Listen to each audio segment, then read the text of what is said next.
여러분 성경 말씀 중에 제일 많이 읽은 말씀이 여기일 수도 있어요. 맨날 그러잖아. 새해가 되든지 어떻게 무슨 계기가 되거나 그러면 은혜 받으면 내가 이제부터 성경 말씀 많이 읽어야 되겠다. 그러면 이제 창세기는 아는 내용이니까 쉽게 넘어가고, 출애굽기도 그냥 그렇구나, 이스라엘 백성도 그렇구나, 그렇게 넘어가다가 이제 뭐 레위기나 민수기나 이렇게 가면 이제 그때서부터는 그냥 정말 인내로서 거기서들 많이 떨어지죠. 예. 그게 괜히 광야에서 사람들이 그렇게 못 들어간 게 아니야, 가나안 땅으로. 자, 이제 성경 말씀이 시작이죠. 처음 시작입니다. 근데 이게 성경 말씀 첫 절이기도 하지만 이게 천지 창조하는 것에 관한 말씀이잖아요. 창조의 처음이기도 하고, 그리고 모든 것의 근본이 되신 것을 우리에게 말씀해 주고 있는 거예요. 그래서 태초에 그랬잖아요. 이건 로시라고 하는 말이에요. 머리라고 하는 말, 처음 시작이라고 하는 뜻도 있습니다. 근데 예수님께서 뭐라 그랬어요? 나는 알파고 오메가인데 처음이고 마지막이라 그러셨어요.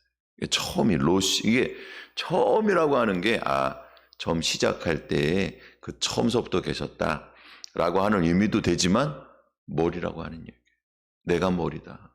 나로 말미암아 창조되었고 내가 없이는 된 것이 없고, 그리고 또 마지막이라고 하는 얘기는 무슨 얘기일까요? 그러면 성취라는 얘기예요. 마지막 성취라는 얘기예요. 이 말씀이, 시작된 말씀이 성취되는 거는 누구로 인해서 되는 거예요? 예수님. 예수님이 성취되는 거예요.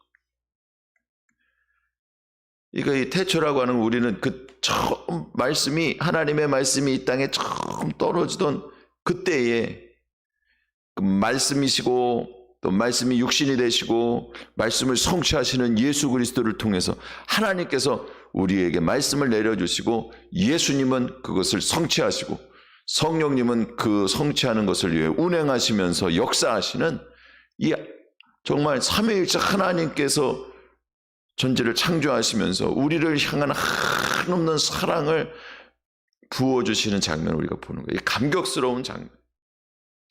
여러분, 우리가 저도 늘상 얘기하지만 하나님을 얘기할 때 뭐라고 얘기해요? 하나님은 사랑이시라 그러잖아. 늘상 그러잖아. 근데 여기서부터 시작하는 거예요. 여기서부터. 태초서부터 하나님 사랑이 시작되는, 우리를 향한 사랑. 그러니까 하나님 사랑 좋아. 하나님 사랑인데 다 사람마다 사랑이지. 그러면 뭐 미움이 있겠어요? 사랑인데 내 자식 사랑해, 그죠? 우리 집 사랑해, 자기 자신 사랑해. 근데 나랑 무슨 상관이 있냐고. 나랑 상관없잖아. 그러니까 이제 여러분, 이렇게 헷갈리게 말씀을 드렸나 봐요. A라고 하는 사람이랑 B라고 하는 사람이랑 있는데, A는 한국의 강화에 살고 B라고 하는 사람은 저 일본의 도쿄에 사는데 전혀 상관이 없어. 한 번도 만나본 적도 없고 사돈의 팔촌까지 아무런 관계가 없어. 이렇게 A, B가 그렇게 있다고 생각을 해보자는 얘기예요. A라고 하는 사람이 자기가 사랑하는 사람이 있지. 그죠? 아끼는 것들이 있죠. 지키려고 하는 것들이 있죠. 목숨을 바쳐서 뭔가를 지키려고 하는 숭고함이 있죠. 근데 B랑은 무슨 상관이냔 말이야. B도 마찬가지야. 그런 게 왜 없겠어요? 그럼 A랑은 무슨 상관이야? 다 상관이 없는 거예요.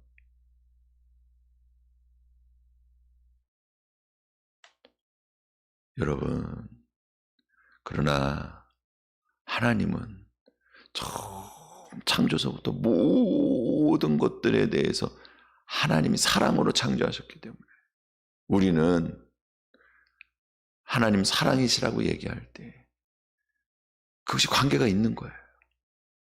우리가 그 사랑의 대상이 됐어요. 할렐루야. 여러분, 이게 엄청 감격스러워야 되는데, 여러분들이 제가 보니까 너무 감격할 일이 많아서 이 정도는 그냥 그래요. 늘상 받는 감격입니다. 그러신 것 같아요. 저만 그런가 봐. 오늘따라 유난히 감동스럽고 감격스럽네요. 제가 이 말씀이 태초에 예수 그리스도를 통해서 우리에게 한없는 사랑을 부어주시면서 세상의 말씀으로 세상에 처음 그 사랑이 시작된 그 광경을 바라보는데 예수님께서 우리를 향해서 은혜를 베풀어 주시고 구원을 베풀어 주시는 그 길이 열리는 이 처음 장면을 여러분 접하는, 이게 글로 보이지 않고 눈앞에 펼쳐지는 사실로 보여야 돼요. 여러분, 오늘 주님과 만나는 은혜가 충만하기를 축원을 드립니다. 하나님이 천지를 그랬어요. 하나님 창조하셨죠.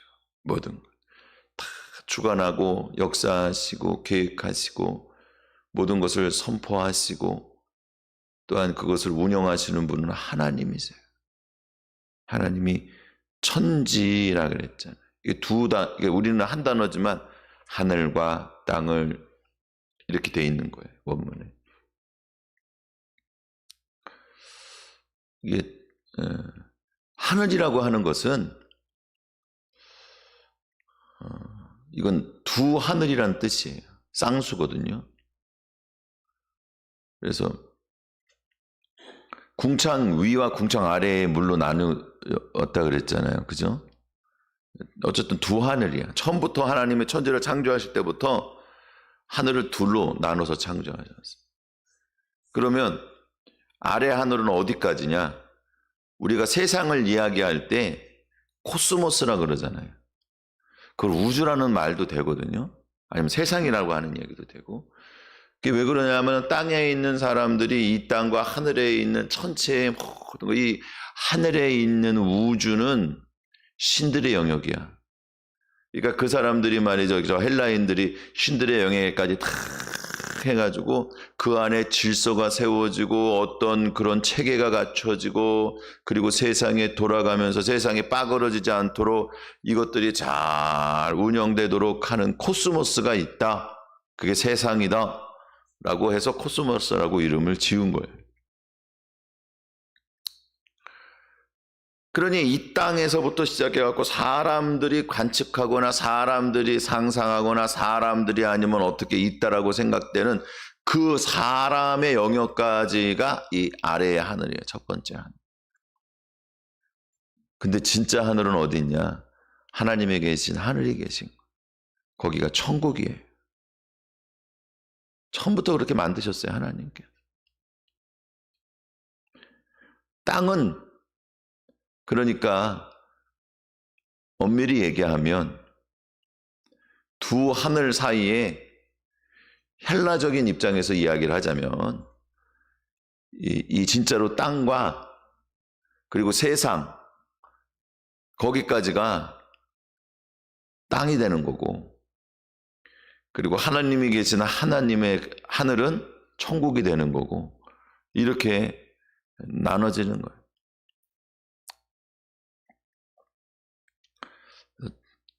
하나님이 계신 하늘과 사람이 살면서 사람이 알 수 있는 물론 하늘을 좀 포함하지만 땅을 하나님께서 창조해 주셨는데 여러분 이 땅도 하나님께서 은혜 베푸시고 사람들에게 살아가면서 주의 은혜 안에 살 수 있도록 열어주신 길인 것을 기억하시기 바랍니다. 그렇게 열어주신 거예요. 창조하시니라. 그래서 창조했다. 이게 바라라고 하는 말이에요. 바라. 창조에는 두 가지가 있다고 말씀을 드렸잖아요. 바라의 창조가 있고 아사의 창조가 있어요. 바라의 창조라고 하는 건 뭐냐면 말씀이 창조하는, 말씀이 바라의 창조예요. 하나님이 빛이 있으라 하면 그럼 빛이 있어야 돼. 그러니까 하나님의 말씀은 창조의 능력이 있어요.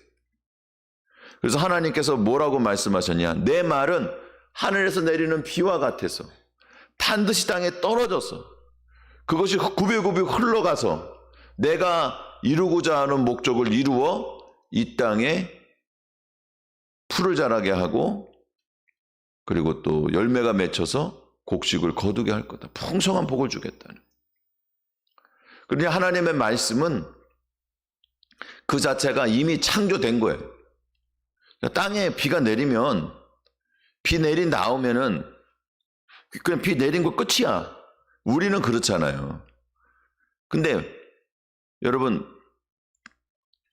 저기 어디 제가 그 해외 그 뉴스인가 어딘가 뭐 잠깐 이렇게 조그마한 단편을 그래서 접하게 돼 봤는데 보니까 저 사막 중에서 아예 그냥 100년 동안 200년 동안도 비가 안 내리는 사막이 있잖아요. 그런데 그 칠레 어디였는지 하여간에 거기에 이상 기후가 생겨갖고 비가 내린 거예요. 몇십 년 만에. 뭐 엄청나게 오랫동안 안 내리던 비가 한번 내린 거예요. 근데 비가 내린 다음에 거기에 그냥 들꽃들이 그냥 막 일어나는 거예요. 며칠 만에 활짝 펴가지고 빨리빨리 씨 내려야 돼. 왜? 비 언제 내릴지 모르잖아. 빨리 씨를 자기네들이 이제 만들어가지고 후손을 자기는 죽지만 후손을 수없이 퍼뜨려야 돼. 자기 사명 다 하잖아. 비가 내리면 나머지는 이루어지는 거예요. 그런데 이루어지는데 시간이 걸리고 과정이 필요한 거예요. 시간이 걸리고 과정이 필요한 그 창조가 완성되는 게 아사의 창조예요. 그게 행해졌다, 이루어졌다, 되었다 그런 의미도 있지만 만들다, 창조하다 이런 의미가 있는 거예요. 정확하게 얘기하면 만들다, 창조하다서부터 시작을 해갖고 이루어지다, 발생하다, 어떤 것이 성취되다 이런 의미까지 이어지는 거죠. 여러분 오늘 이게 예수님으로 인해서 된 거예요. 예수님께서 하나님께서 사랑으로 선포하시고 세상에 말씀하신 그 말씀을 이 땅에서 내려서 반드시 성취되도록 예수님께서 그 말씀대로 이 땅에 육신을 입고 오셔서 우리 가운데 거하시고 그리고 하나님의 말씀을 다 이루었도다 십자가에서 다 이루셔서 그래서 우리에게 구원의 길을 열어주시고 그리고 예수님께서 또 약속하신 보혜사 성령님을 우리에게 보내주셔서 이제는 성령님이 내주하시고 우리를 인도하셔서 그래서 이 창조가 하나님의 뜻이 이루어진 게 우리의 몸 밖에서 이루어졌어요. 예수님 십자가를 짊어지시고 십자가에서 운명하실 때에도 수많은 사람들이 그때까지 예수님을 갖다가 조롱하고 십자가에서 내려오라고 얘기했어요. 그러나 그 조롱하는 사람들이랑은 상관없이 그 사람들 밖에서 하나님은 예수님을 통한 구원의 은혜를 만드시고 베풀어 주셨습니다. 그런데 성령님을 보내주셔야 되는 이유가 바로 여기 있어요. 그 하나님이 인간과 관계없고 상관없이 인간의 도움이나 그러니까 인간을 위해서 한 거라고 하는 관점에서는 그것이 너무나 인간과 깊이 관련이 되어 있지만 그 구원을 이루시는 데 있어서 인간의 도움이라고 하는 관점에서는 전혀 관계가 없는 거예요. 인간과 관계없이 하나님이 이루신 그 말씀이 성취하신 그 은혜를 말씀의 성취를 성령님이 오셔서 오순절 마가의 다락방에 성령님이 오시니까는 전 세계 복음을 증거하라고 하신 예수님의 말씀이 그 제자들과 120명의 성도들에게 성취된 거예요. 마찬가지로 오늘 하나님께서 주신 이 말씀, 예수님께서 성취하신 그 은혜, 이것이 성령님이 우리 가운데 찾아오셔서 우리에게 생명이 되게 하시고 이루어지게 하시고 말씀대로 살아가는 은혜를 베풀어 주시는 걸 기억하시기 바랍니다. 이 모든 것들을 다 담고 있는 말이에요. 그래서 이게 여러분 재밌지 않아요? 어저께까지만 해도 요한계시록 맨 끝에 절을 말씀을 나눴어요. 그러면서 제가 뭐라고 그랬냐면 이게 성경의 결론이라 그랬어요. 성경의 결론은 이 증언한 내가 말하는데 내가 확실히 너희한테 약속하는데 내가 속히 올 거야. 그럼 성도들은 어떤 신앙으로 살아야 돼요? 주 예수여 어서 오시옵소서. 그러면은 그 성도들은 예수님 오실 때까지 어떻게 보존돼요? 주 예수의 은혜가 너희 모두에게 있을지어다. 주님의 은혜로 되는. 근데 보니까 이게 마지막에만 주님의 은혜로 된 것이 아니라 처음 시작부터 하나님께서 계획하신 대로 예수 그리스도의 은혜 안에서 성령님의 돌보심과 도우심으로 우리가 그때부터 계획된 거였구나. 이게 얼마나 감격스러워요, 여러분. 할렐루야. 예. 사랑하는 성도 여러분, 우리 은혜가 되고 감동이 되고 우리의 심령에 성령의 역사는 성령의 능력이 되는 그런 은혜가 있기를 축복합니다.